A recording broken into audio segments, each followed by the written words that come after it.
Hi, everybody, and welcome to this very short three-part series on tools for providing online instruction, especially synchronous instruction.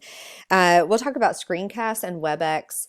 If you do watch all three of the videos, then you should feel more confident in these three areas. So the first is developing asynchronous lectures. The second would be leading individual or small group meetings. And the third would be leading whole class, generally interactive meetings. So you could also use those whole class sessions for lectures that aren't interactive, but ideally you would find a way to incorporate some interaction. We'll start in this video just by looking at developing asynchronous lectures. So largely, I don't recommend using your live sessions for complete lecture just because you'll lose students. They won't be paying attention and it gives them nothing to refer back to. So instead, I'd recommend recording your lectures ahead of time and then providing those to students. So I use a free tool called Screencast-O-Matic. It is so simple to use. It's the tool that I'm using now to record this screencast. For Screencast-O-Matic, it's completely free. You can record as many videos as you'd like. The only limitation that I've run into is that each screencast can only be 15 minutes long. And actually, I view this as a positive. Any longer than 15 minutes and the students aren't watching or they just aren't paying attention anymore. So when I have a lot of information to deliver to students, I try to do a series of no more than 15-minute screencasts for them to view. And that way they can spread it out so that hopefully they are paying attention every time that they watch a screencast. The Screencast-O-Matic allows you to capture just your screen like I'm doing now, or to record just your video, which would be just a picture of my face, or it can be a combination of both, where you would see an image of my face down here as I'm leading the instruction.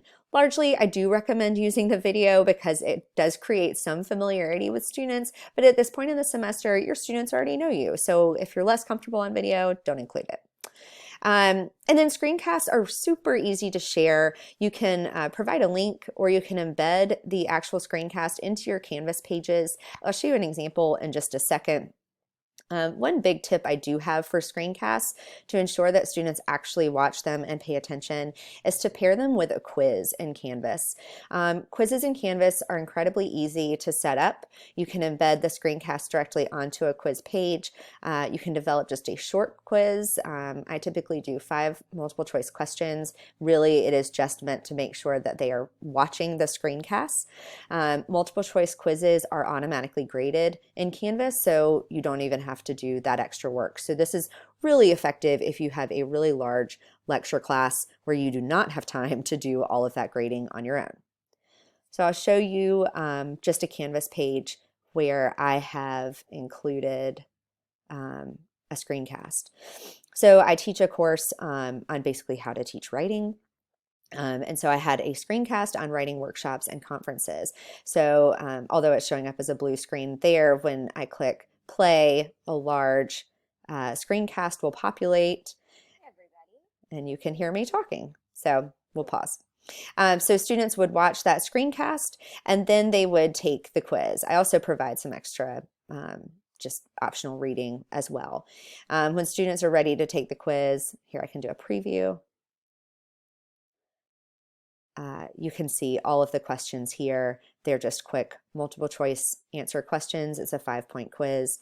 And then I can see if they've actually watched the screencast or not. You can obviously use your WebEx sessions to lead a whole class instruction or to do a whole class lecture. And if you are interested in doing that, then the third video in this series will review some methods for setting up webcasts or WebEx for those large lectures.